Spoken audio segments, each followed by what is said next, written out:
Good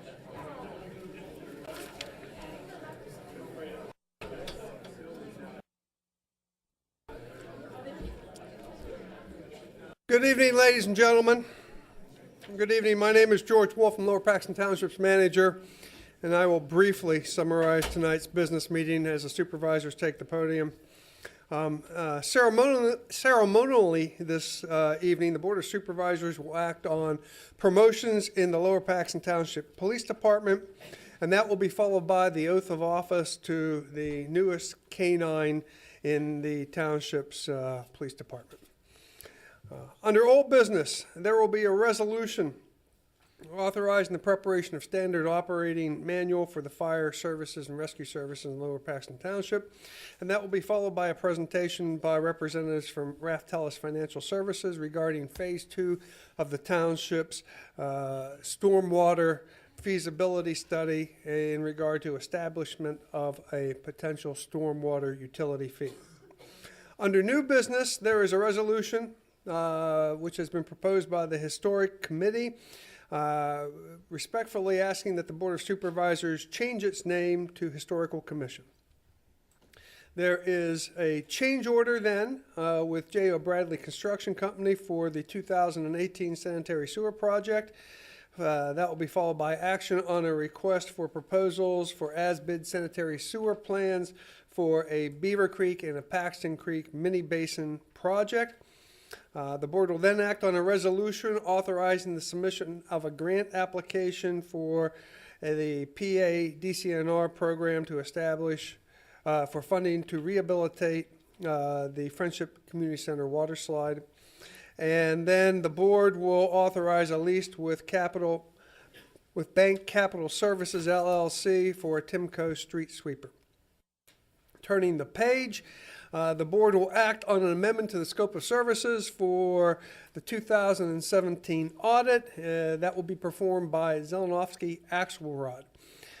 This scope of services will allow for the inclusion of a federal single audit, given the amount of federal funds the Lower Paxton Township was responsible for in the 2017 fiscal year. The board will conclude the meeting with some ministerial activities, improvement guarantees, and payment of bills. That completes my summary of tonight's business meeting agenda. The supervisors are at the podium and ready to conduct business. Thank you, Mr. Wolf. We'll call this meeting of the Lower Paxton Township Board of Supervisors to order.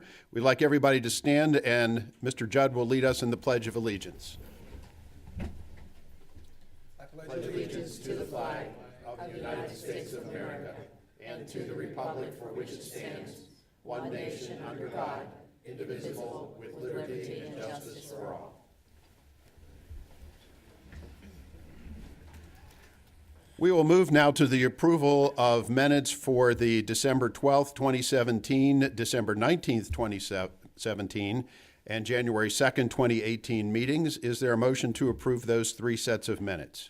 Mr. Chairman, I'll move we approve the minutes of December the 12th, 2017, the minutes of December the 19th, 2017, and the minutes of January the 2nd, 2018 as prepared and circulated. So moved. Is there a second? I will second because they finally involved meeting that I was in. We have caught up to you, yes. Mr. Judd. It's been moved and seconded. All in favor signify by saying aye. Aye. Aye. Thank you. Before we have public comment, I would like to announce that prior to this meeting, the board received information from the township manager. We did discuss the scheduling of a number of events that the board is going to be involved in over this coming week, and there are many, and I think we'll be talking about some of them a little bit later. We also met in executive session to discuss a number of pending personnel matters. And with that, is there any member of the public who would like to address the board on an item that is not on the agenda tonight? Would anybody like to address the board on an item not on the agenda tonight? Okay, seeing none, we will go to board member comments. Does any member of the board wish to make any comments? Mr. Chairman, it's so good to see so many officers here this evening, and the crowd. We haven't seen that many in a couple months, so it's great to have you come out. Mr. Chairman, I represented the township last night at the Council of Government meeting in Hampton Township. The discussion was retaining volunteer firefighters, and HAC has a program now where they've gone into Cumberland Valley and they're trying to get students involved prior to graduation. HAC has also reached out into Central Dauphin School District. So they're setting up a program with Central Dauphin to try and get young men and women involved in the fire community. And as of now, they have 20 students from Central Dauphin that is involved. There was also a discussion on the new voting machines. It's going to cost the state $125 million. That's it. That fortunately is a county function and not a township function. Yeah, but it was, they had the commissioner there from Cumberland County, so he was discussing it. Mr. Judd, Mr. Chrisman, do you have any comments? I'll yield my time to the chair. Well, thank you. And the chair would like to take a moment to point out that this coming week is going to be a very, very special week for Lower Paxton Township and one of our members in particular. I believe I'm correct when I say that in the history of the township, we have never had one of our supervisors serve as chairman of the board of the Pennsylvania State Association of Township Supervisors. That will end this week when Mr. Hawk will become chairman of PSATS. Well, it's actually, I will be president of PSATS. President of PSATS. You are chairman, you're going to become president. Neither of which have we ever had, correct? So, Yeah, and offer the salary of $0 per year. well, it is an honor for Lower Paxton and an honor for Mr. Hawk to become president of PSATS. And that's what, a 2-year term? You'll be doing that for 2 years? Yeah, 2 years, assuming you do a good job in the first year, you get reelected for the second year. And we actually passed the gavel on Wednesday morning, and my biggest effort for that morning is to wrap the gavel and say I declare this conference closed, and then the duties begin. But I'll have probably about a 15-minute little talk, so. To the audience. So there's about 4,200 people that will be in attendance. So hopefully I don't get stage fright very easily. We will certainly be looking forward to that on Wednesday morning, and congratulations. Congratulations, Bill. We have tonight a number of police department promotions, and we are going to begin. Many of you know that earlier this year, the Board of Supervisors named Adam Koshiba as our interim director of public safety. The board has decided it is time to remove the word interim from his title. And so at this time, the Board of Supervisors would like to take action to appoint our interim public safety director to regular duty employment status. Now, Mr. Koshiba has had an extensive career in law enforcement spanning over 25 years.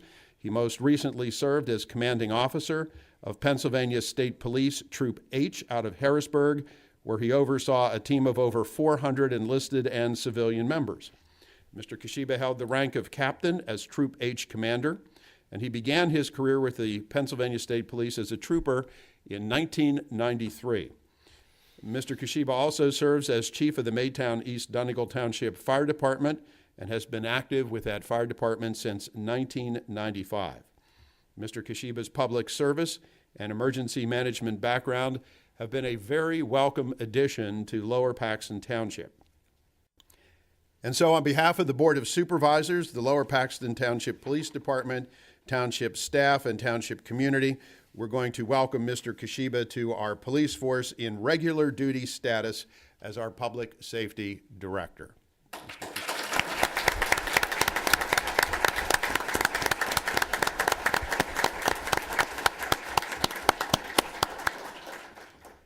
And to make that official, the chair will now entertain a motion.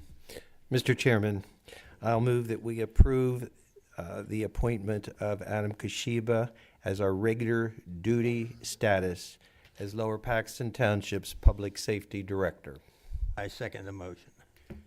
It has been moved and seconded that we appoint Adam Kashiba to regular duty employment status as Lower Paxton Township's Public Safety Director. All in favor, please signify by saying aye. Aye. Mr. Kashiba, congratulations, and we'll turn the program over to you now for the balance of our promotions this evening. Welcome. Thank you, Chairman of the Board and Board of Supervisors. Thank you again for the opportunity to lead this township, the police service, and the emergency services here. I'm just elated to be able to come up here and be a part of this township, and I'm looking forward to all the opportunities for everyone that's involved, so thank you. But more importantly, we have some really special night planned for us and for the officers of the department here tonight. First and foremost is the swearing in of our newest police officer, our K-9 officer Chase. So if K-9 Chase and his officer Mike Lozovic would come in.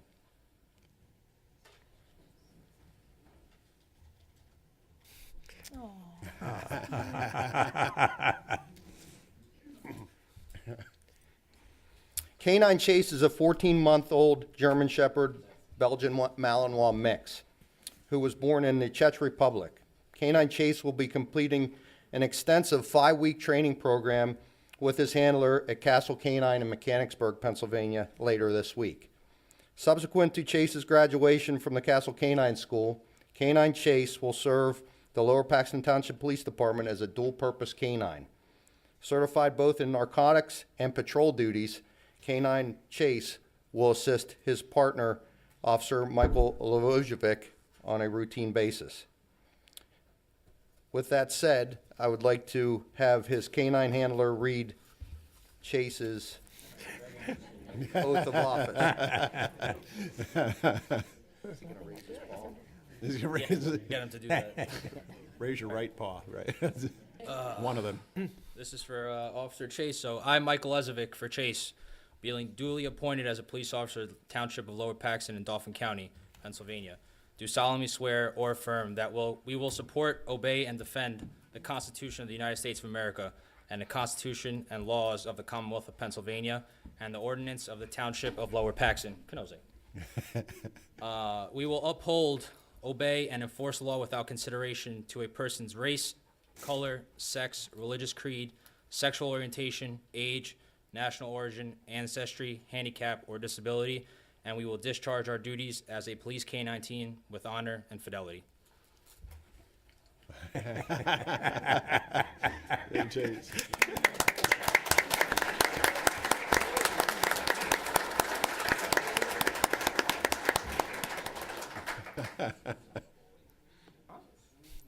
Thank you.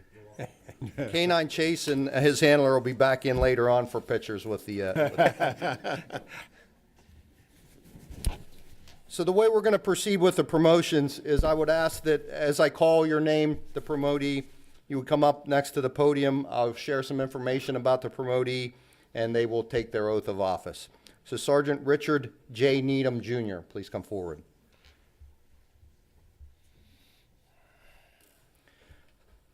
Sergeant Needham has been a police officer with the Lower Paxton Township Police Department for the past 17 years. Sergeant Needham was assigned to the Patrol Division of Lower Paxton Township Police Department upon graduation from the Police Academy. Sergeant Needham was promoted to the rank of corporal in 2009 and assigned to the Patrol Division. Sergeant Needham has served the department as a certified fire investigator, a member of the Honor Guard, the Rapid Response Team for Active Violence Incidents, the Bicycle Patrol Unit, and the South Central Task Force. Sergeant Needham is a graduate of Bishop McDevitt High School in Harrisburg, Pennsylvania, and graduated from York College with a bachelor's degree in science. Sergeant Needham is a certified fire investigator and has obtained numerous certifications in his field of expertise. Sergeant Needham is married to his wife Dana for 12 years, and they have 3 children, William, Brady, and Evan. Sergeant Needham, congratulations. Thank you, sir.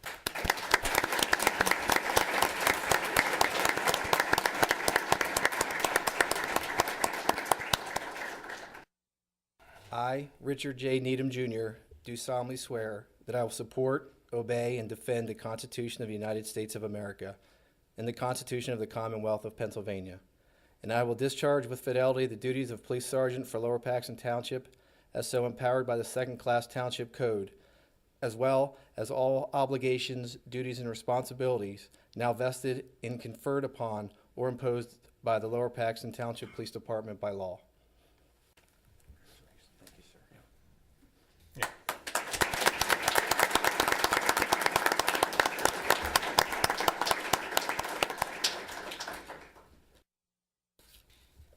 Todd Whitmer.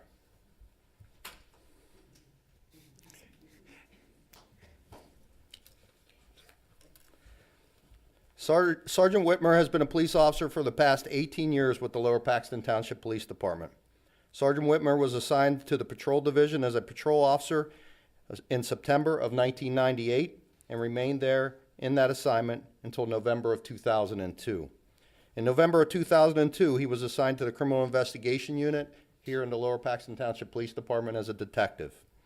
In June of 2003, he completed polygraph school and was assigned the department's polygraph examiner and remains active with this specialized investigative skill today. In July of 2005, he was promoted to the rank of corporal and assumed the role as a supervisor in the Criminal Investigation Unit. Sergeant Whitmer is assigned as a member of the Dauphin County Crisis Response Team as a hostage negotiation team member and remains in that role today. In November of 2017, Sergeant Whitmer was transferred to the Patrol Division to fill a vacancy as a patrol unit supervisor.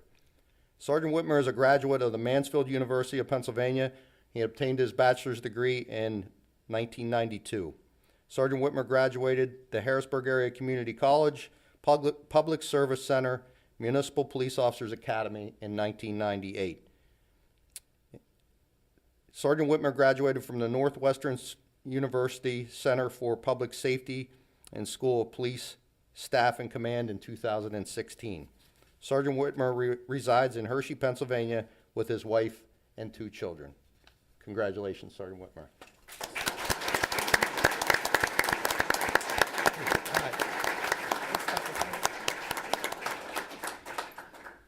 Sergeant Whitmer, if you'd come back up to the podium for 1 second.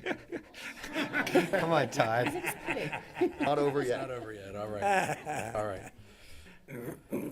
I, Todd D. Whitmer, do solemnly swear that I will support, obey, and defend the Constitution of the United States of America and the Constitution of the Commonwealth of Pennsylvania, and that I will discharge with fidelity the duties of Police Sergeant for Lower Paxton Township as so empowered by the Second-Class Township Code, as well as all obligations, duties, and responsibilities now vested in, conferred upon, or imposed upon the Lower Paxton Police Department by law. Congratulations.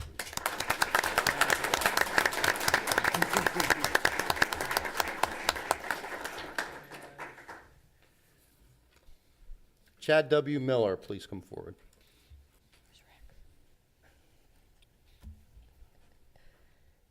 Corporal Chad Miller has been a police officer for the past 13 years with the Lower Paxton Township Police Department. Corporal Miller was assigned to the Patrol Division of the Lower Paxton Township Police Department upon graduation from the Police Academy. Corporal Miller has served the police department as a field training officer, a member of the Directed Patrol Unit, the Bicycle Unit, bicycle officer, honor guard, and member of the South Central Task Force, and a mentor for many new police officers. Corporal Miller is a graduate of Southern Huntington County High School in Huntington County, Pennsylvania. Corporal Miller has attended the Harrisburg Area Community College and Central Penn College. Corporal Miller is a veteran in the United States Navy, where he served as a rescue swimmer and petty officer 2nd class from 1999 to 2003.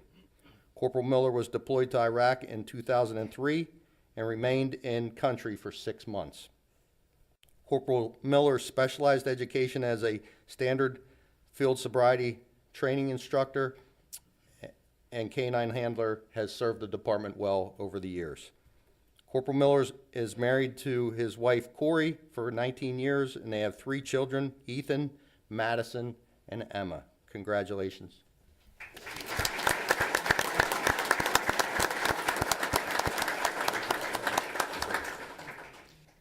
I, Chad W. Miller, do solemnly swear that I will support, obey, and defend the Constitution of the United States of America and the Constitution of the Commonwealth of Pennsylvania, and that I will discharge with fidelity the duties of Police Corporal for Lower Paxton Township as so empowered by the Second-Class Township Code, as well as all obligations, duties, and responsibilities now vested in, conferred upon, or imposed upon the Lower Paxton Township Police Department by law.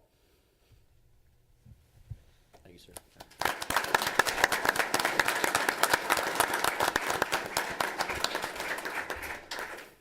Walter D. Cook, please come forward.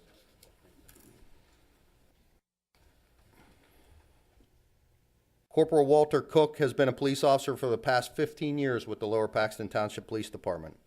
Corporal Cook was assigned to the Patrol Division of the Lower Paxton Township Police Department upon graduation from the Police Academy. Corporal Cook has served the police department as a field training officer, a motorcycle officer, bicycle officer, firearms instructor, physical fitness coordinator, weapon armorer, and a mentor for many new police officers in the department. Corporal Cook has been an active member of the Dauphin County Crisis Response Team since 2006. Since being awarded a position on that team, he has served as an entry team member and is currently assigned as a sniper. Corporal Cook is a graduate of Central Dauphin High School in Harrisburg, Pennsylvania, and Corporal Cook has attended the Harrisburg Area Community College and Penn State University. Corporal Cook is a veteran of the United States Army, where he served as an explosives ordnance disposal technician from 1995 to 2003. Corporal Cook's specialized education as a crisis response team member include the FBI Sniper School, where he graduated #1 in his class, the NYPD Emergency Services Unit Entry and Warrant Service High-Risk Warrant Service School, and the United States Marine Corps Designated Marksman Liaison Course for Law Enforcement. Corporal Cook is married to his wife Gina for 23 years, and they have 2 children, Logan and Milena. Congratulations, Corporal Cook.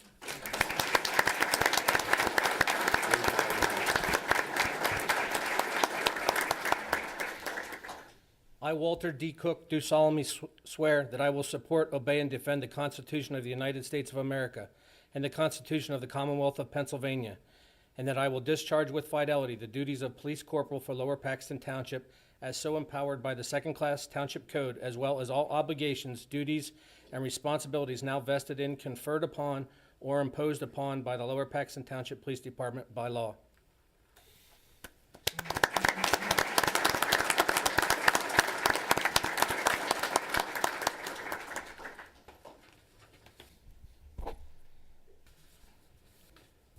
Before I ask to, or actually hand this over to the chairman of the board and the board of supervisors, I have to tell you how happy I am to first of all be the public safety director, but what a great night to be able to be sworn in myself as the public safety director and to promote these gentlemen through the ranks. They're just around 5 weeks here.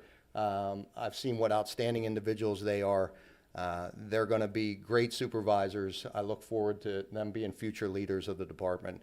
And thank you to all the family members who share their time with us. Your time away from them is, I know it's rough at times, but thank you for being a part of their lives and giving them to us, sometimes 12 and more hours a day. So thank you.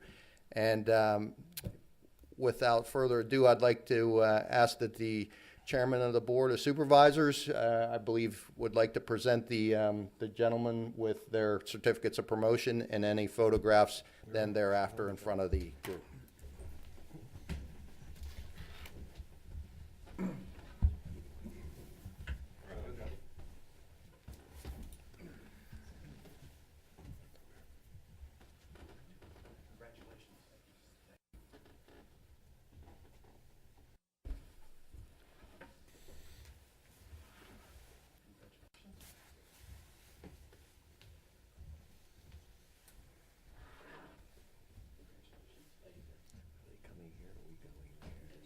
We almost have to let them stand where they are.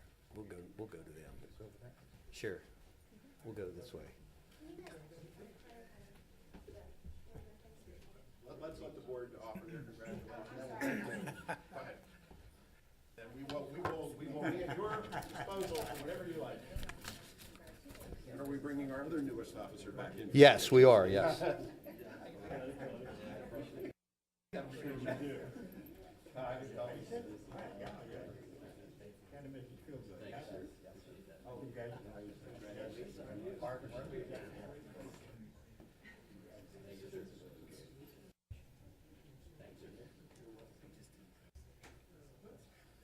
And now where would you like everyone? Up front. Gentlemen, if you could flip here into the middle. Yes. Gentlemen. Maybe she wants one with them first without us.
That breed is known for that. It is. Very active.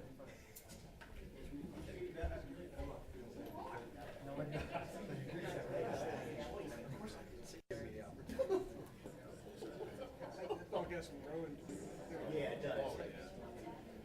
It's just starting its training. Well, it hasn't even started. It hasn't even started. We still get acclimated.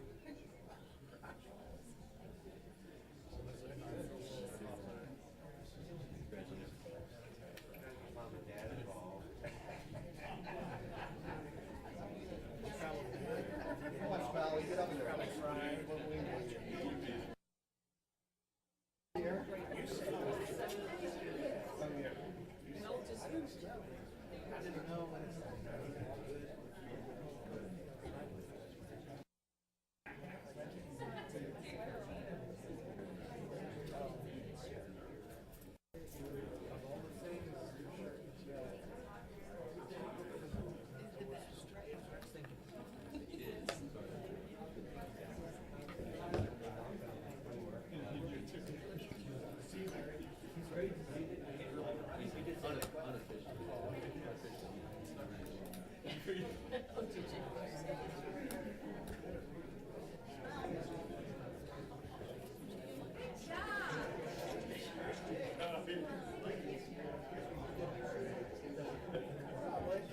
I don't want my face behind their photos.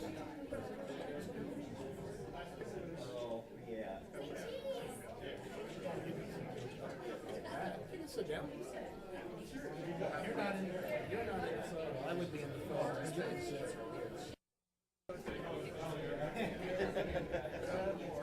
One more.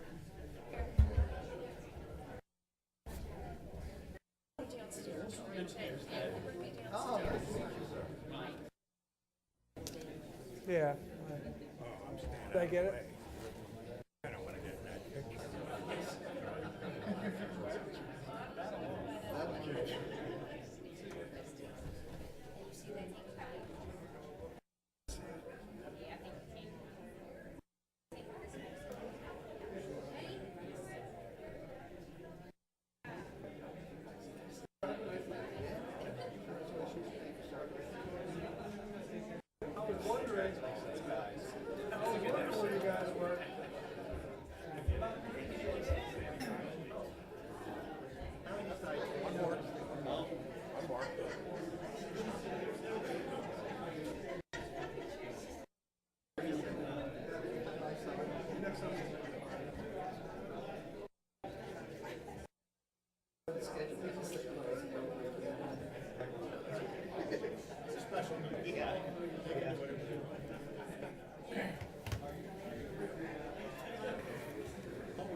That's all right.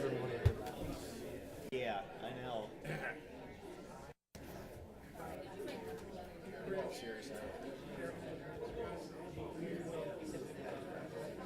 Yeah. That's it.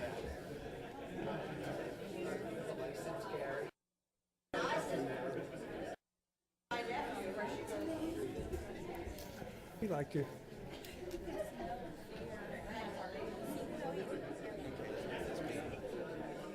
Well, He's only 14 months. we need to have all the supervisors back in their seats, which they are not, okay? I am. Give it a minute for the Yeah, for clear out. members of the family to...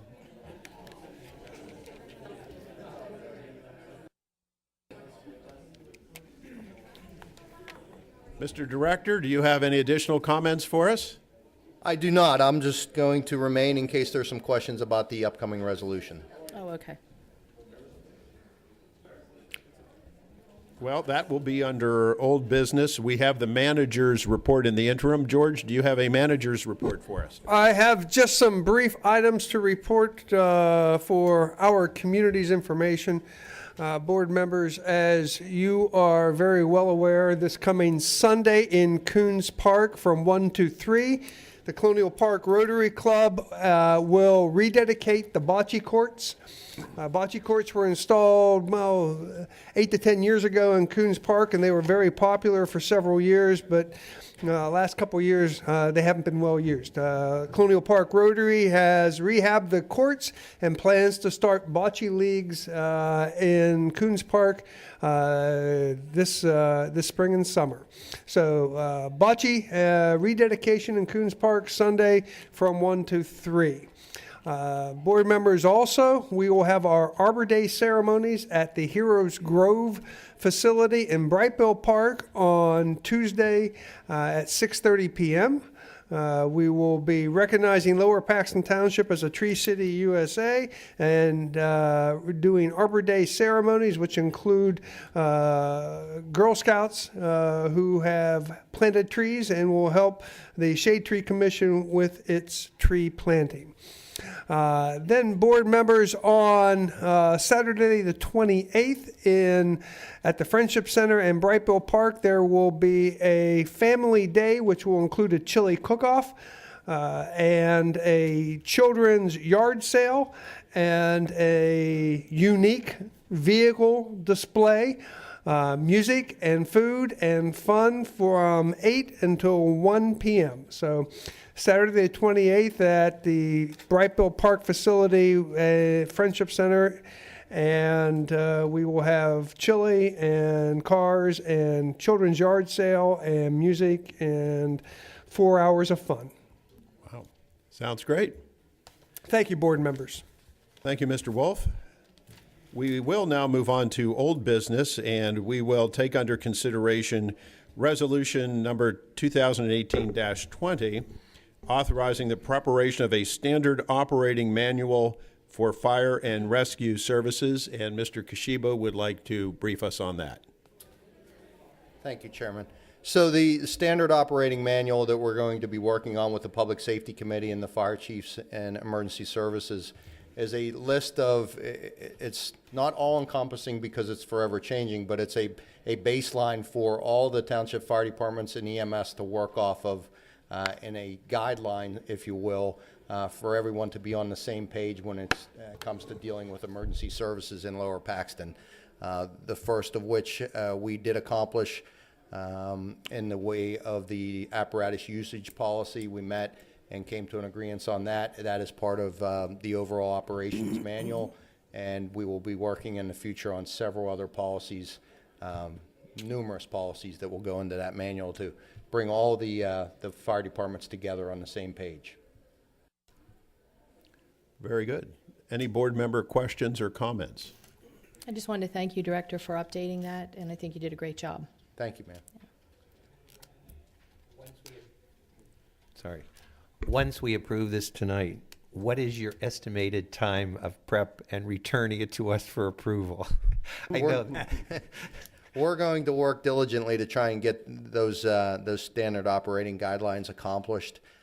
Based on the number of times that we meet throughout the year, we'll kind of minimize that. But I would hope within the next year to a year and a half, we could have that entire manual filled with the policies. As long as I think some policies might take a little longer, and especially since we would want to run all those policies through the solicitor to make sure that there are no legal ramifications to that. So it may take a little bit longer, but my time frame is about a year and a half.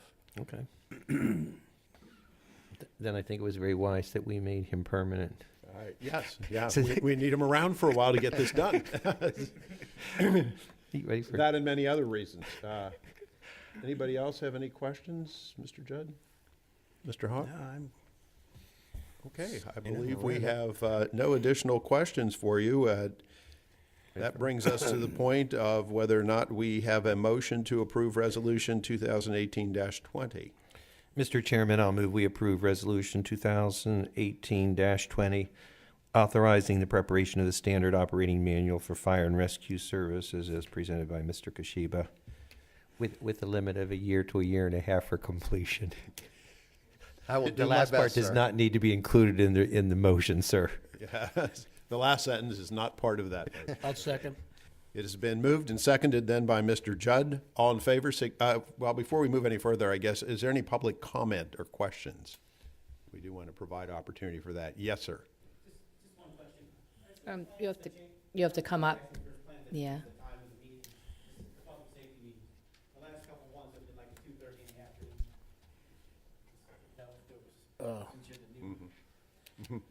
Greg Hare, 5902 Pine Hollow Court. I was just going to ask the public safety director if there's plans to change the public safety meetings. The last one I attended was at 2:30 in the afternoon. I didn't know if, under new direction, if they were always like that, and if they're planning on possibly changing them to a more time, whether the public will attend them or not, not sure. But just general question about public safety and the meetings.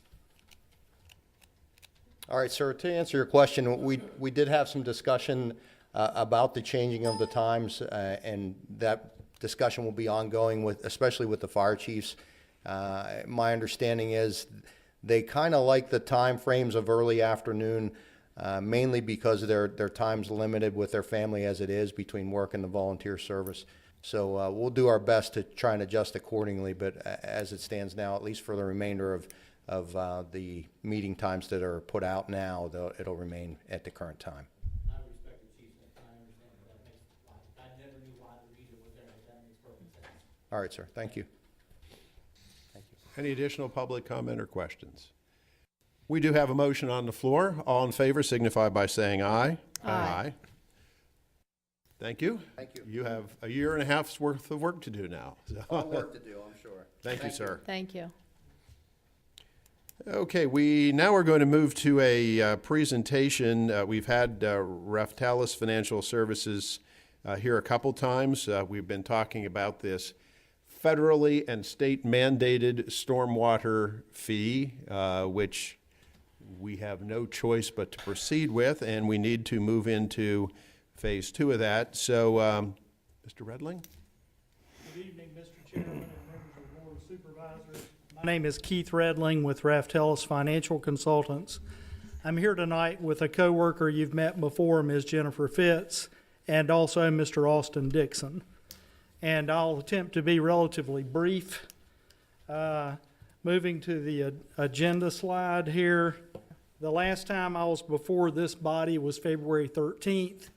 That was on the cusp of our finalization of our report on the stormwater funding feasibility.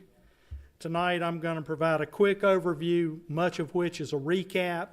I know this body has accepted our report at a prior meeting, so I'll move rather quickly to recommendations and timeline.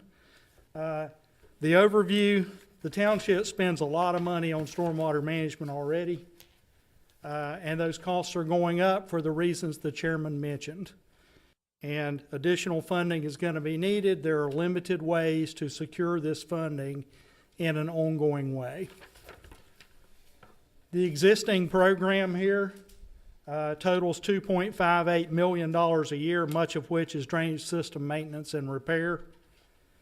And the new program, the new services, non-negotiable, many driven by regulatory requirements, on next slide, add up to almost another $1 million a year, with the majority of it as restoration projects under the Paxton Creek TMDL, which is regulatorily driven at the federal level, and it's about sediment pollution in surface water runoff. So this is surface water that we're talking about, not groundwater, not wastewater, surface water. So the 2.58 and the 941, about $3.5 million a year in fiscal year 2019. So we're looking slightly into the future here. A stormwater fee or a tax increase are the two sustainable ways to generate the revenue required. Stormwater fee would typically be based on property characteristics. The most common would be hard surface area or impervious area. And that's because hard surface area on people's properties generates runoff when it rains or during snow melt. That runoff creates a peak runoff rate, which tends to drive the size of your drainage infrastructure. Lots of runoff from a big paved area, bigger pipe required. And also creates the sediment that is regulatorily being managed here now. So those characteristics, impervious surface area, are tied to your cost. The way that a fee is different from a tax is two ways. The first is the fee is based on characteristics of the land rather than value.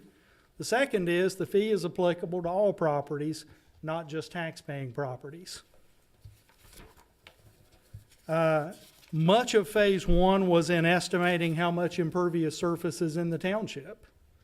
And we've completed that estimate. A typical home here has a little over 3,000 square feet of hard surface area on it. You can see an example. It's not just the house I'm talking about, it's all the hard surface on the lot. There are about 14,500 of these and another 13,500 or so units of impervious surface on the non-residential properties. So about 28,000 units of service. Were the entire cost to be funded with a fee, that is to say the existing costs and the new, the fee would be in the range of $30 to $44 a quarter for a typical home in the township. Typical home has 3,500 square feet of hard surface area on it here. We know this because we measured hundreds of them.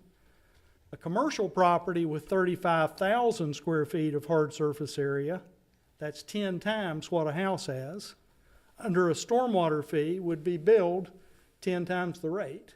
So if the rate was $30 a quarter, for a property 10 times as much hard surface area, it would be $300 a quarter.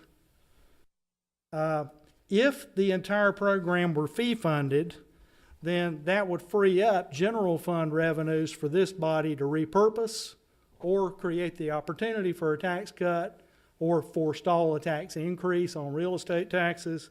I realize there are a number of different tax revenue streams here, but full fee funding would create some windfall, and the typical house with a $200,000 value might see a reduction in taxes where the tax decrease adopted.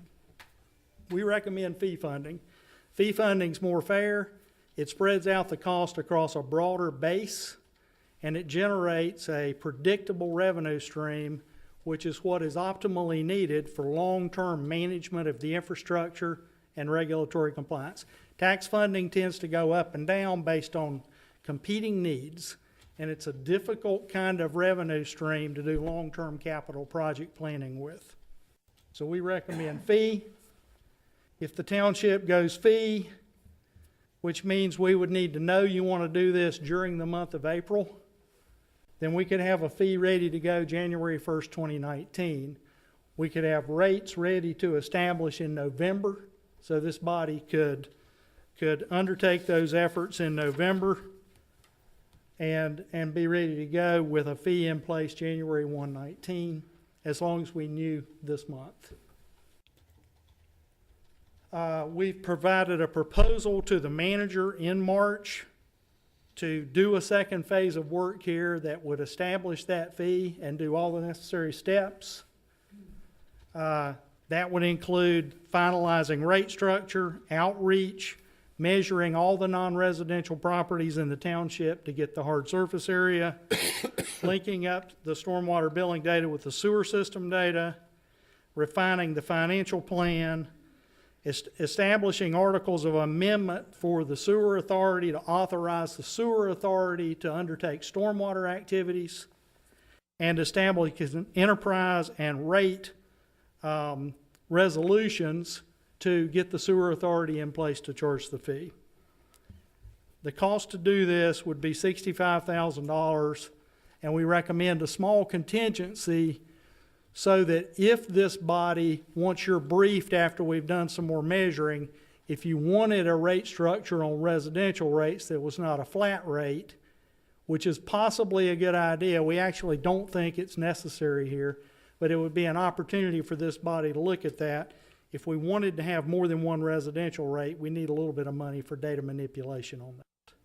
$65,000 plus a contingency for that. And we're finished with our first piece of work. As I said, the report was delivered, and we're about $4,000 under budget on that. And with that, I'm happy to answer any questions and thank this body for your time. Board members, do we have any questions for Mr. Redling? I just have a question. When do we start educating the public on what's happening? Because Well, we've had a lot of questions because people do watch the meetings.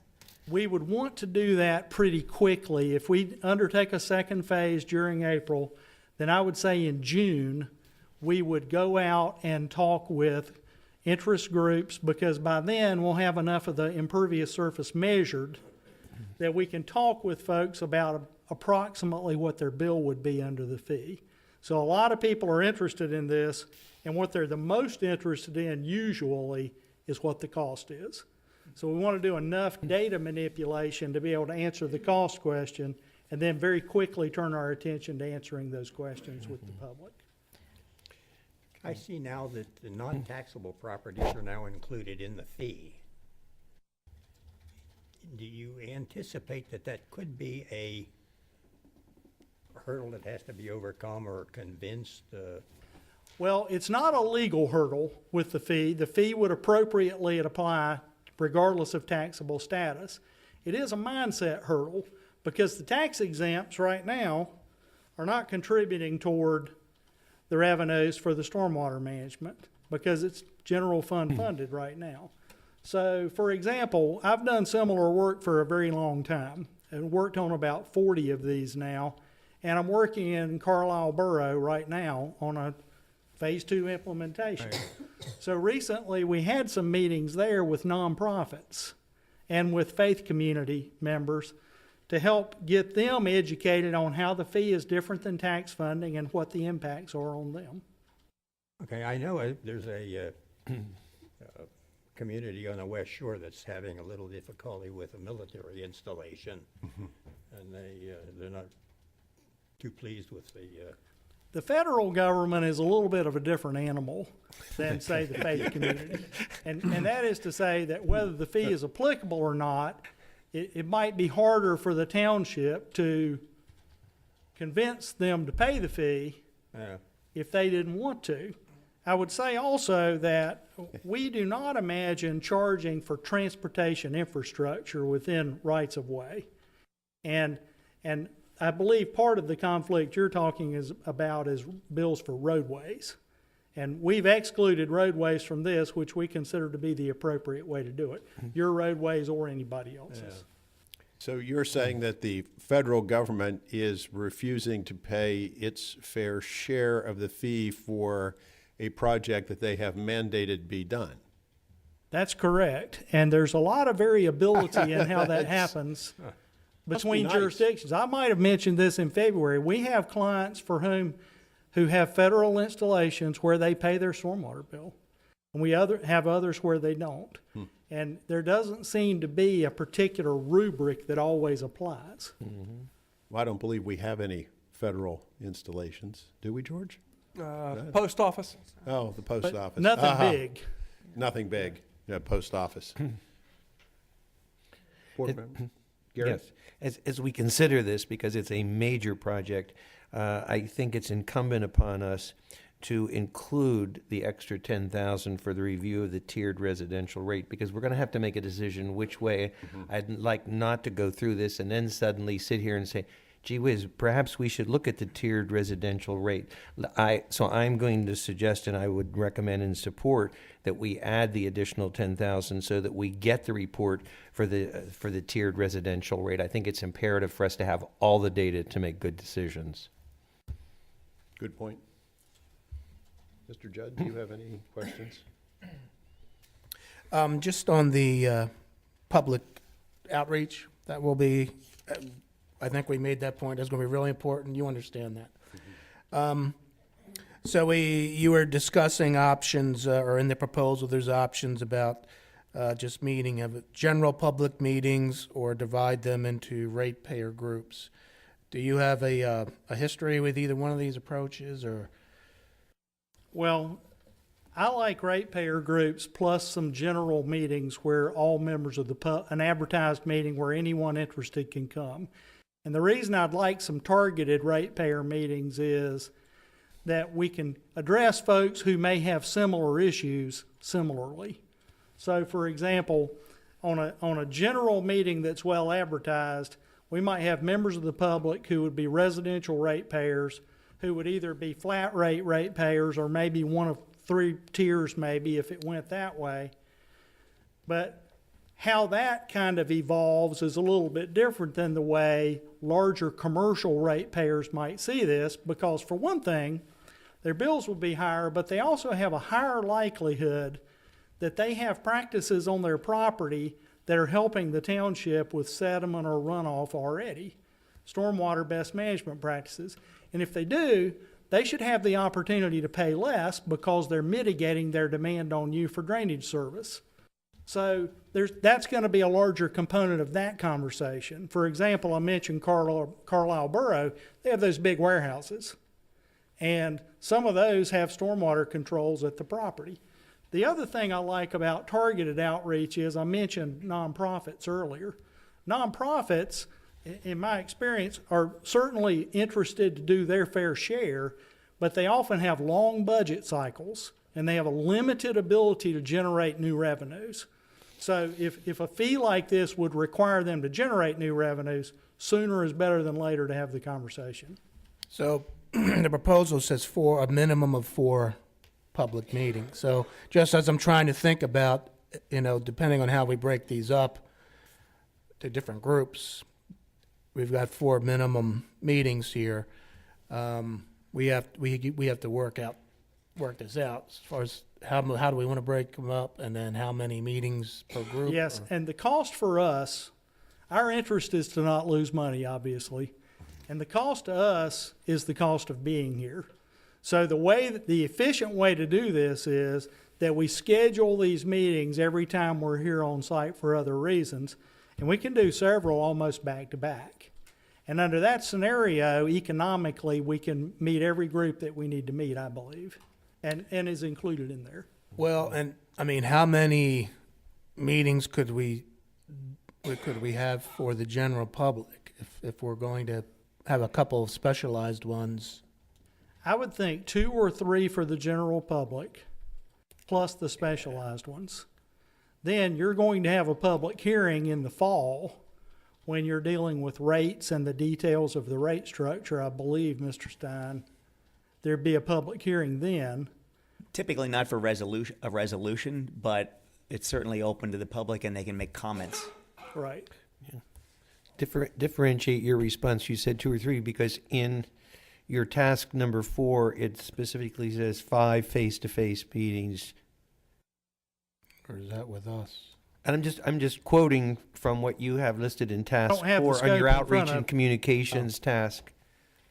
But what I was talking about was 2 or 3 for the general public, plus the targeted meetings. Okay, so when the proposal says a minimum of 4 meetings with ratepayers, that's a minimum. So Yeah. if we're doing. We're not, it's not a maximum Right. of 4. Well, and Yeah. I'm a communications guy, so I'm going to try to be on top of this, and make sure we take advantage of what you're offering. So if it was a minimum of 4, we're doing 3 general public plus some specific ones. It's going to be more than 4. Yeah, I would think about 7. Seems about right. And the reason is if you had 3 public meetings, I think I'd like to have a targeted meeting for nonprofits. I'd like to have a targeted meeting for the business community or chamber or whatever the most active arm of business people is locally. Then I would like to look at big box and large ratepayers. So as soon as we finish measuring things, we know who the biggest ratepayers would be. So we could do outreach to that group specifically. And the last one might be folks where we know that they have green infrastructure or stormwater controls on their property and therefore might likely be eligible for reduction in fee right off the bat. Oh, so they may be a separate one altogether. They could be. They don't have to be. Best practice, best BMP, Best management yeah, practices. but they could overlap into some of the others. They could. Okay. All righty. Well, that helps. Thank you. Well, I noticed in your proposal that you have a person who will be specifically dedicated to assist with public outreach and public involvement. And we, of course, have a communications manager, and Mr. Judd is employed in the field. So would you particularly make sure to include them from the very beginning, and any other supervisor who wishes to participate as sort of a working group? Because we very much want to make sure that we have a thorough explanation of this to the public, all of the publics that you've mentioned. And since people sometimes don't pay attention, it's necessary to do it repeatedly and in many ways and through many different devices. Newsletters, our website, Twitter that we have now, and Facebook and all those sorts of things. I'm sure there are still going to be people who are going to be taken by surprise next January, but we want to minimize that. Mr. Henry is entirely right, and the Camp Hill Borough did a very, very good PR with the people so that they knew what was coming, and yet at the same time, it's still a hurt, particularly to the elderly, because it fixed incomes and Social Security and, that kind of thing. So that's extremely important. But as Mr. Henry has also pointed out, we also have to make people really aware that this isn't something that we came up with. This is federally mandated by EPA. And one of the duties of the president of the Pennsylvania State Association is to lobby at the federal level. So, I don't know how far I'll get, but, at least it's a talking point. Okay, And I think too, with our elderly, they're not on to social media. So there's going to have to be some type of a paper trail for them, or they're not going to know what's happening. They don't have a computer. They don't have the cell phones where they can get all the Facebook and stuff. So I think I don't know if you put it in, I don't know, Mr. Wolf, with the sewer bill, if there's some type of a paper that could go in with the sewer bill. We're doing that now. Oh, are we? Okay, so that, they know what's happening also.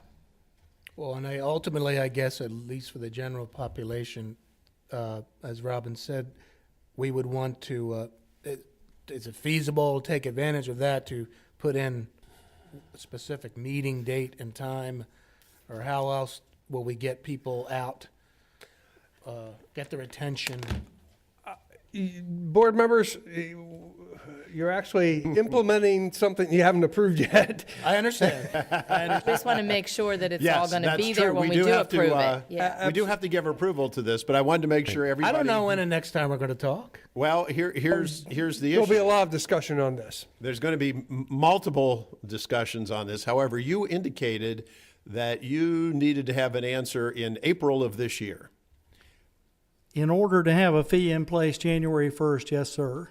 And so this would be our last public meeting in the month of April. The next meeting, I believe, is on May 1st. Is May 1st pushing it too far?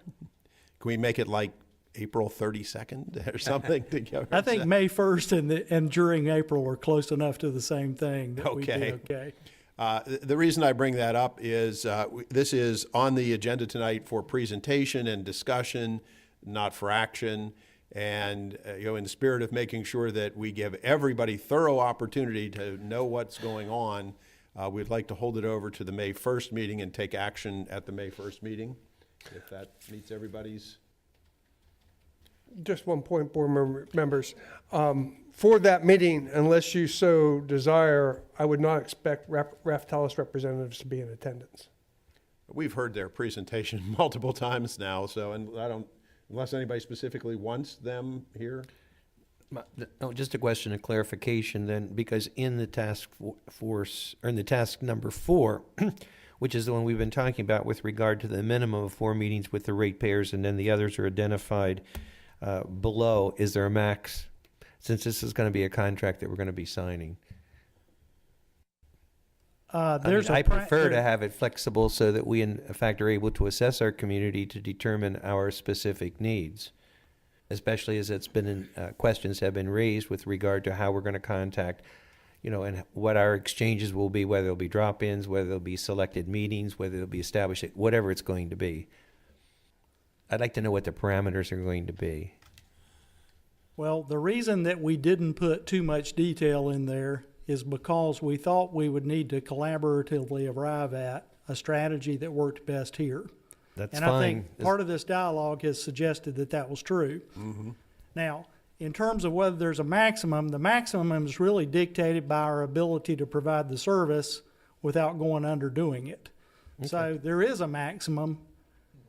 I would say it's probably a little north of 7.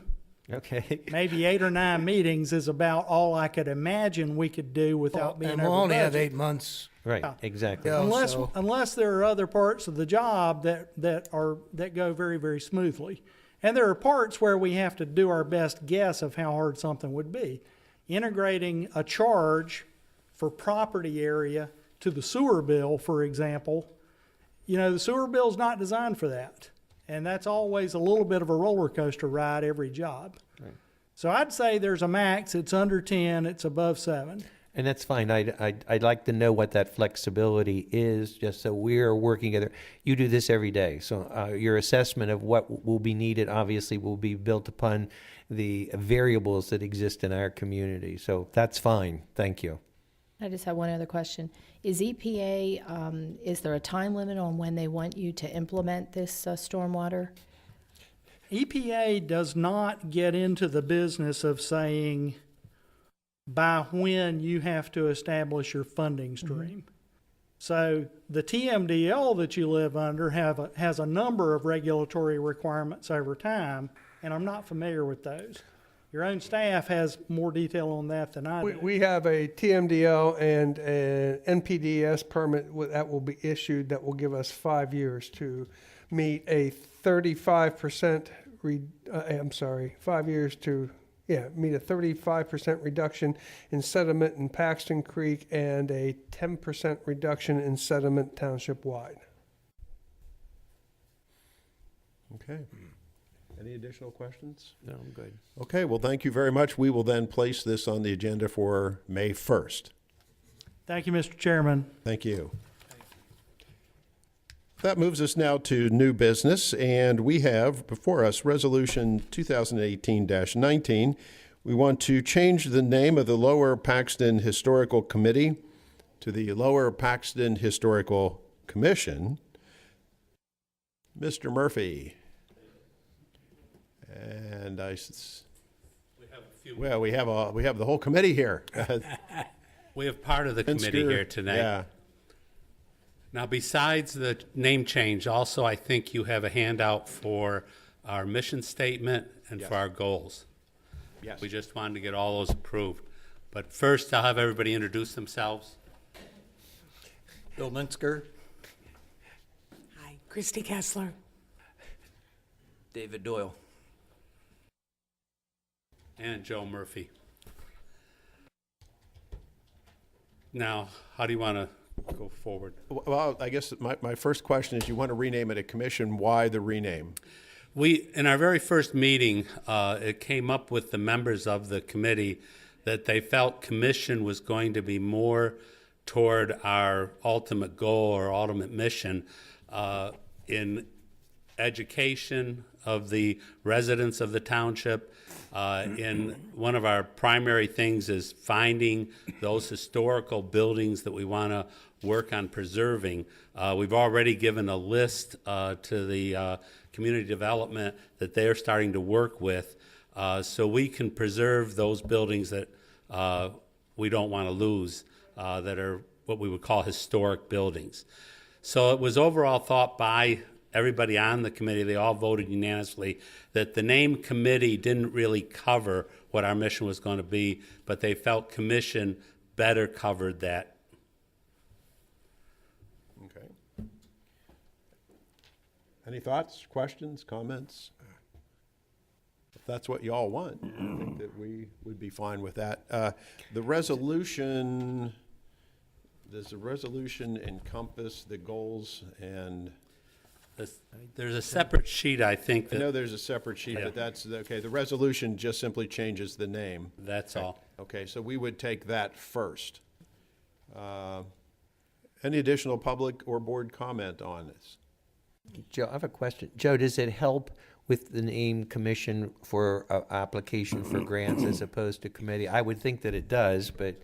Yes, it does. That was the other objective. I'm sorry, I forgot to bring that up. But in putting in for our grants and for the funding that we need, the word commission sounded better than committee. And I will have to tell you that in my meetings with certain people prior, it was recommended even prior to our first meeting that we change the name to a commission. Okay, that is the proposed resolution. Is there a motion? Mr. Chairman, I'll move we approve Resolution 2018-19, changing the name of the Lower Paxton Historical Committee to the Lower Paxton Township Historical Commission. Second. It has been moved and seconded. All in favor signify by saying aye. Aye. And that, of course, brings us to the goals and the mission. I don't know whether we necessarily need to take any action on this. I wouldn't think so. I wouldn't think so. We do have them before us and have read them. Yep, that was the idea. We wanted you to see that, in fact, we did this in 2 meetings. The mission statement was the first meeting, the goals the second. And we had audience participation. We had over 20 residents, over and above the 7 members of the committee, and they helped us formate the mission statement and helped us format the goals. So we had a lot of input from the community. The one thing I want to bring up, our next meeting is probably going to be our first historical meeting. We're going to have our first major historical presentation. And it's going to be about the bomber, the B-26 bomber that crashed on Blue Mountain in April of 1951, where 3 servicemen were killed. Now, a lot of people are not even aware that that happened, but this weekend, 2 of our members, where's David? Right here. David Doyle and Bob Thomas went up to that land, and they actually found parts of the bomber. Oh, really? Which we will be presenting. Do you want to tell them a little bit about, just off the cuff, Dave? Off the cuff here. It was really quite surreal because knowing that the 3 servicemen passed during that time period, and it was a very horrible accident. I mean, so I recently, as of today, I sent an email to England, who has an organization that follows a lot of the accidents, and we're trying to find the report because we can't find anything. We have an idea why the accident happened. We think that they hit a fog bank, and they might have been turning to go back and land at Olmsted, which was the Air Force base back then, and miscalculated and went into the mountain. Because when we saw the land, how it was cut out, you can see where the fuselage probably carved into the ground. And the area that we were really researching this past weekend, based on the parts we found, I would imagine would have been the left wing. So we have parts, and eventually as we go forward to having a museum, we would like to have those parts. We would like to have some living histories, and hopefully this report that we get from this organization. And then following up through that, we've been investigating the personal lives of the three individuals, and we want to attempt to reach out to their squadron and possibly have some sort of ceremony locally here that honors them and honors the area. Wow. So. We feel our mission is to find things like this, especially when the residents, most residents are totally unaware of that happening. We posted it on our Facebook page, and it's one of our largest hits that we've had so far about that crash. It was posted last Thursday and Friday just before they went. And we're talking now to the American Legion. We've invited them to our May meeting so that they can hear this, and hopefully we can work together to honor these soldiers. The other thing is there was another jet that crashed, which we found out about a few years later, right where the Costco building is today. And most people are unaware of that. So some of this will come up in our meetings going forward. Each meeting will have an historical presentation. We hope in June to have the Running Pump Mill Farm, which has a whole history of the farm, and we would like to see that presented to the community. And going forward, we'll have other presentations. But we just want you to know we are working to inform your citizens what their history is. So you're coming right out of the gate with one of the most compelling, stories, which is maybe that's a good idea. Maybe that'll be a good way to.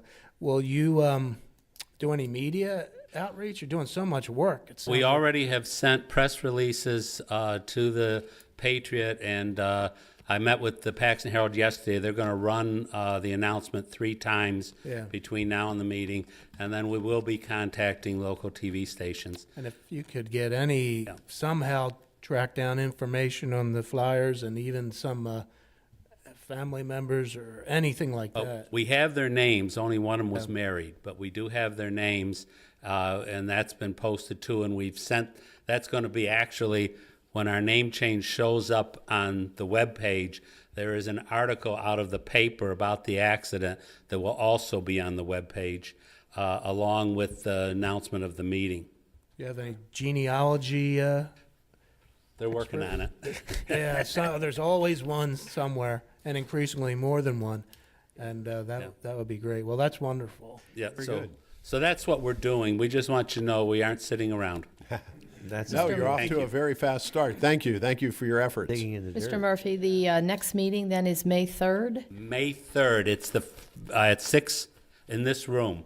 We've had to use this room because of the amount of people showing up. Good. So we figured we'd keep it warm for you. It will be May 3rd at 6. Very good. Thank you. We have a change order to consider to the contract with, I can never pronounce this, J.A.O. Bradley Construction Company, Inc. And this, of course, is a sanitary sewer project. Good evening. Oh, there you are.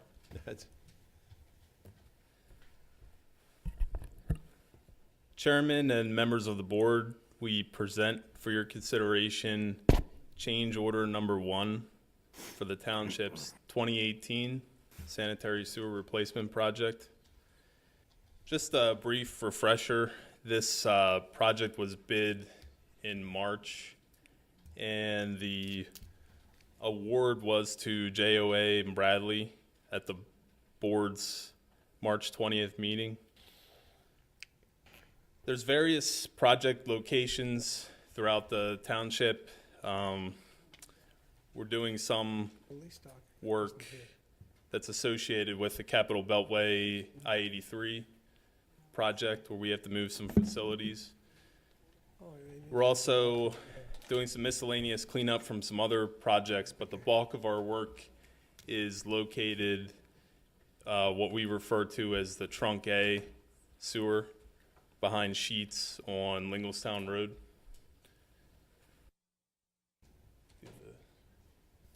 Ability. Well, we appear to have lost our. We have the picture on our laptop.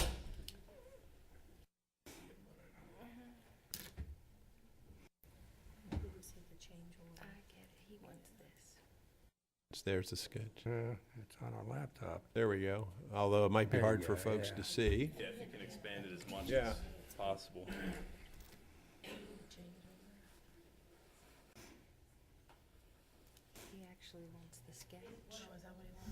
Just very briefly, explain why the change and what it is, just in a couple of Sure. paragraphs. The bid itself, we had an alternate bid price for a casing pipe, 30-inch diameter, that would run through the intersection. Just to give you your bearings, Linglestown Road is somewhere down here. This is Colonial Road. Wise Markets is over here, and this is the entrance to the proposed Forest Hills Commons Commercial Center. So in our bid, we had a alternate bid price for a 30-inch diameter steel casing pipe that ran across the access driveway. It was about 135 feet long. And the purpose of that was to provide us with the ability in the future, if we had to replace this sewer, we didn't want to disrupt this access driveway. It is the only way in and out of the proposed center. And also, we wouldn't have to replace the various stormwater facilities here, which are kind of tough to see with where it is on the screen, but there's a culvert pipe here, and there's various inlet boxes. The issue is the alternate bid pricing came in at $54,000, which is about $400 per foot. So the alternate was not approved due to this high cost. Staff and GHD got together and determined that there were some other options that could provide us with similar protection for this sewer. And what we came up with was to run ductile iron pipe from this manhole to a manhole that's off the screen, but down in here. Ductile iron pipe has about 9 times the strength of PVC, and it can handle the stress of the stormwater structures. And, you know, we're confident that if we're using ductile iron pipe, we have a product that gets us as close to a permanent solution for this access driveway as is possible. The change does require an increase in the contract value of approximately $23,000. And the developer has offered to reimburse the township for a portion of the cost, basically equal to the length of what that casing pipe would have been, 135 feet, times the difference in cost between the ductile iron pipe and the PVC pipe. So their total reimbursement would be $8,775. And just one other thing to point out, this change does benefit both the township and the developer. We'll have the ductile iron pipe, the whole run, not just the casing pipe for this short section. There are wetlands down at the bottom of this diagram that we were going to locate a manhole somewhat close to this, and we're able to eliminate that manhole with this alternative approach. So, in summary, it'll be a pipe that reduces the likelihood of ever having to replace it in the near future. Any questions from the board? Was this going to be done even if the Forest Hills Commons wasn't going to be there? Yeah, this project itself takes care of a hydraulic bottleneck we had. We had, I believe it was a 12-inch pipe and a 15-inch pipe coming together, going under Linglestown Road in a 12-inch pipe. So it was a little bit of a bottleneck there, and I understand we had issues in the past in this general area. Okay. Thank you. What is the estimated lifespan of the iron pipe? 'Cause isn't my non-expert knowledge of iron pipe is that it rusts eventually? Well, that would be the case, but the pipe that we use is actually lined on the inside. So it has a liner material. It's called a Protecto 401. And, that kind of is a final piece of, making that pipe so durable, because there's really not much that could happen to cause issues down the road. I mean, PVC pipe with some of these structures located on top of them, we have concerns about, causing stress on that pipe. But ductile iron, we shouldn't have an issue. Any other questions? Okay. No. Any public comment? Seeing none, do we have a motion to approve change order number 1? Mr. Chairman, I'll move we approve change order number 1 to the contract with J.O. and Bradley Construction Company in the amount of $23,000 as presented by Mr. Knoll. So moved. Is there a second?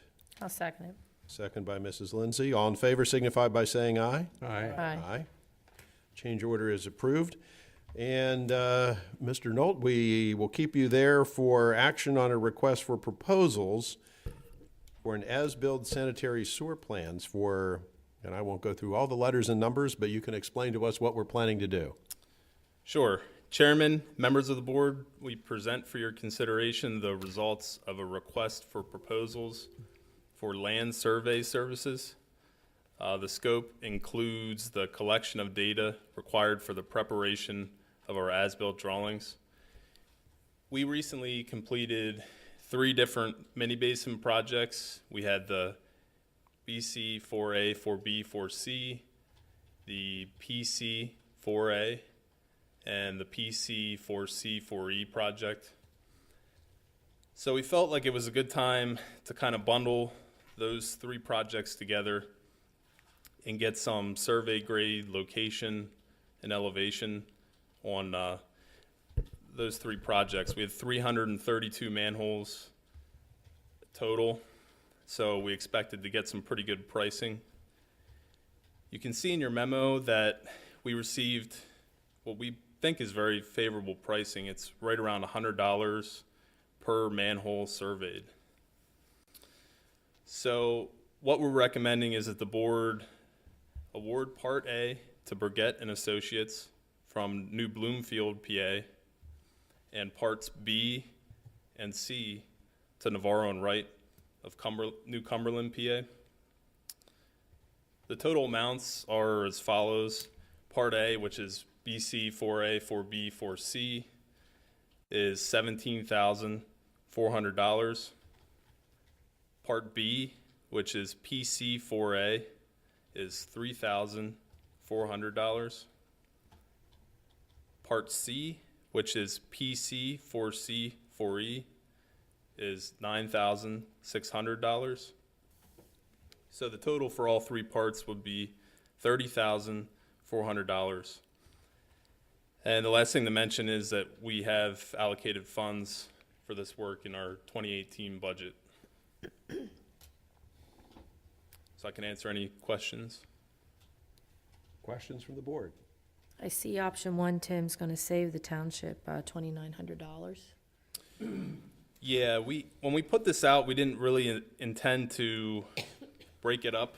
We thought we'd get our best pricing from one firm, but that's not exactly what happened, as we had Burgett the lowest on Part A, Navarro the lowest on Part B and C, which actually benefited us because then, like you said, we saved or would save $2,900.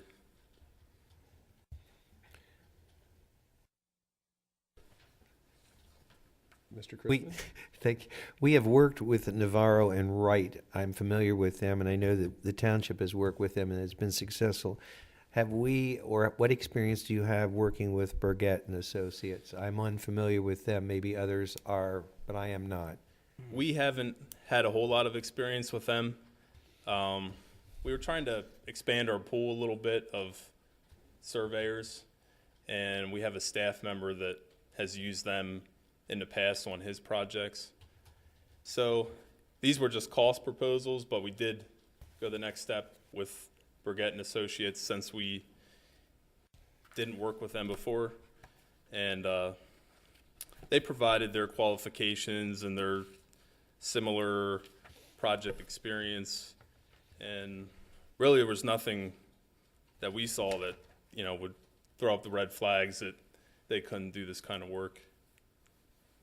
I just want to be sure that we have good background, we have good references, we've checked them, and as much as we've not worked with them, I don't want to get into a problem, 3 or 4 months down the road and you come back and say, oh, by the way, because by the way is not going to cut it.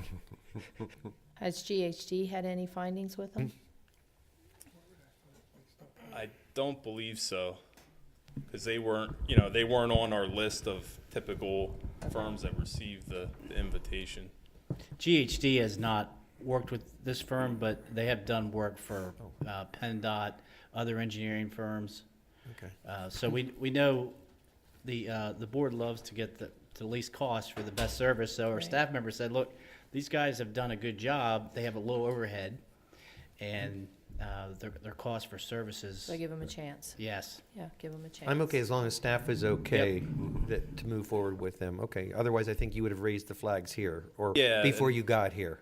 And it is good to kind of expand that pool, because then the other firms, might adjust their pricing a little bit in the future. So we're getting good sewers cheap? Yeah, okay, That good. sounds like Ollie. Yeah, it works. We're always happy to save a few $1,000s here or there. Any additional questions or comments? Any public comment? So Bill, Bill Weaver, you're satisfied with option 1 on table 2? Yes, we're going to save $2,900, and we checked the references for Burgett, and they've done a substantial amount of work over the last 13 years, just not for us. I don't really, I know, the Daywood, and I know Right. Navarro White. I don't know Burgett. Right. So we did, as the chairman mentioned, we did check their references. Do you have that in their packet? I don't think we did list the references No, I in the don't think it packet. was in We the can packet. provide those to you at a later time. But the staff and the engineer are satisfied with checking the references. Okay. And we're saving 29. So just one final comment on this. It actually worked out really nicely because Navarro and Wright was a lot cheaper for Part B and Part C, so we're saving $2,900, which is the larger chunk of the work. And then Burgett can do Part A, so we can get some experience with them, and they're only doing Part A. So I think it just worked out really nice for us, and we're going to save $2,900. It gives you an opportunity to assess the work that they Right. do, and if they do well, and one would, make the broad assumption that they would work hard to do well on this because it could open the door in the future. So- Exactly. Yes. I was just surprised that Daywood was so high. It's really, how they bid this stuff, it's really where their crews are at and where they're going to be for the next month. That's how they bid these jobs. Boney Daywood, his golf score is pretty high. Yeah. I played with him. No, that could be part of it. But yeah, they bid these jobs on their workload. They look at their job for the next couple of months, and they do work with Lower Paxton a lot. So I think we do get favorable pricing because they know we have a good working relationship. So I hope that helps. Yeah, good. So Okay, good. You keep us in touch and let us know how they're doing. yep, we will Okay. do that. So the recommendation is that we proceed with approving option 1. Could we have a motion to that effect? I'll try, Mr. Chairman. Yes. Yeah. Mr. Chairman, I'll move we approve the request for proposals for as-built sanitary sewer plans in the following manner. selecting option 1, which awards Part A to Burgett and Associates and awards Part B and Part C to Navarro and Wright, with Part A costing $17,400, Part B $3,400, Part C for the mini basin $9,600, or a total cost of $30,400. I believe that was very comprehensive. Thank you. Do we have a second? I'll second it. Seconded by Mrs. Lindsay. All in favor signify by saying aye. Aye. There we go. Thank you very much, gentlemen. And Mr. Wolf, is Resolution 1821 the one we're going to remove from the agenda? Yes, board members, that resolution we are removing from the agenda. If you remember at the last board meeting, you approved a resolution under this DCNR program applying for funds for Heroes Grove. Heroes Grove has determined that it will not proceed with the grant application because the DCNR program requires the project to be fully funded but for their funds, and the next phase, phase 3 of Heroes Grove, is not fully funded yet, so they wouldn't be a competitive application. Then, when Heroes Grove had determined it wasn't going to apply for funding, the funding window was extended 1 week. And staff thought that it would be a good idea to submit some application on behalf of Lower Paxton Township. The Friendship Center Operating Board has been searching for funding to rehabilitate the slide in the Friendship Center. They've received a private donation of $23,000, but the total project is approximately $130,000 to $150,000. That was expected to be a competitive application under this program, but in discussions with the DCNR program manager, it's been determined that it doesn't meet the program criteria. So we are kind of under the gun to get this before you this evening, not knowing that if it would or would not be an acceptable program. We found out yesterday that it would not be an acceptable program application. So we tried, but it's better luck next time. The DCNR staff person did point us in the direction of a grant program that has a deadline at the end of May that this may be more suitable for, and we will be pursuing that option. Oh, good. At least we continue to pursue that to raise those funds. Yes. Excellent. So the Heroes Grove, that was where we were going to use some of the playground equipment money as a match? Correct. Oh, wow. That's a lot of money. Yeah. So that got removed from consideration. Yes, DCNR told Christine Hunter that because they still had a portion of the project that was unfunded, even if this grant was awarded, that DCNR would not approve the award.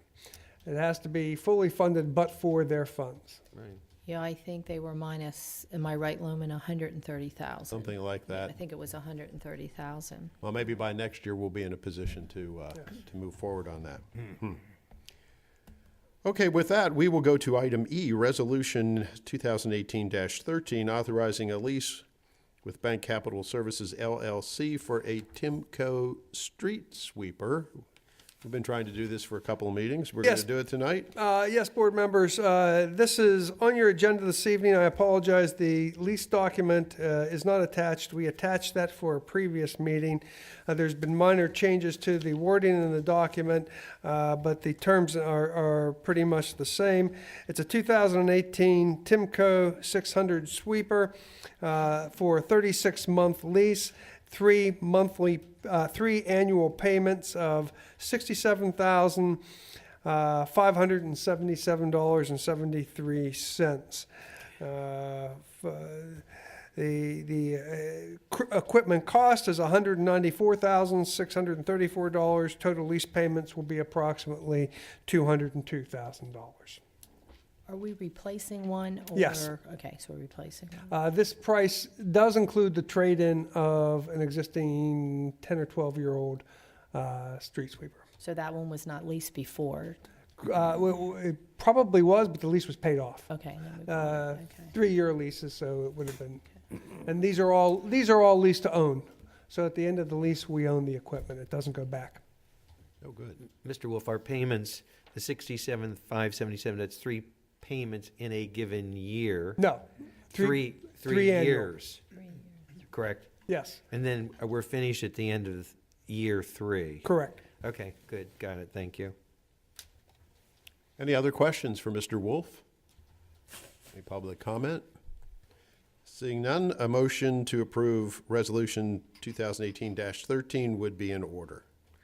Mr. Chairman, I'll move we approve Resolution 2018-13, which authorizes a lease with Bank Capital Services LLC for a Timco street sweeper in the amount of for the 3 years, $67,577.73 per year, as presented by Mr. Wolf.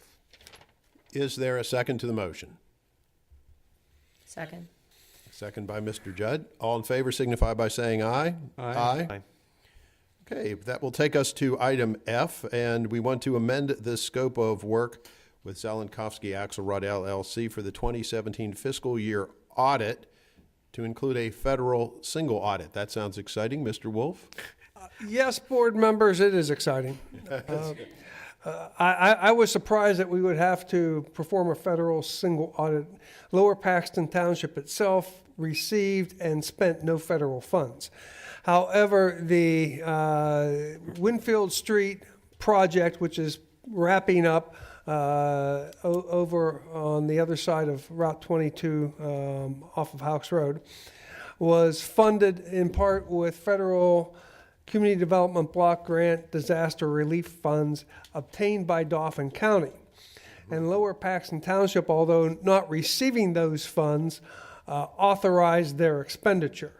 So as a result, the Federal Single Audit Act applies even to us, even though we didn't spend the funds, but because we had a review and sign-off authority, it falls under the Federal Single Audit Act, which is supposed to be something that consolidates the audit of all federal funds received by a municipality under one audit, as opposed to auditing for HUD, auditing for FHWA, and so forth.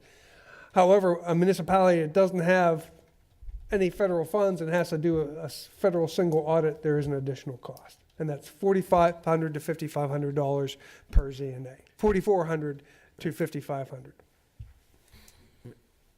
Is that, Mr. Wolf, is that the corrected amount? The 44 to 55 after we had the meeting with auditors? I do not have my notes with me. It is the corrected amount, yes. It is the correct after we had spoken with them and, okay, I just wanted to make sure that we had the correct amount in there. We have really no choice on this one. The federal government is pretty good at not giving us choices. That was the original letter, Mr. Chrisman. And Pardon? That was the original letter that we're looking at here, and you had negotiated it. Yes, but the amount was higher. Right. And we were able to speak with our auditors, and they were able to squeeze a little bit on our behalf. Very good. Since we have no choice, Mr. Chairman, I'll move we approve the amended scope of work with ZNA LLC for the 2017 fiscal year audit to include the federal single audit because of the exception in the federal government spending, but which we didn't spend. Yeah.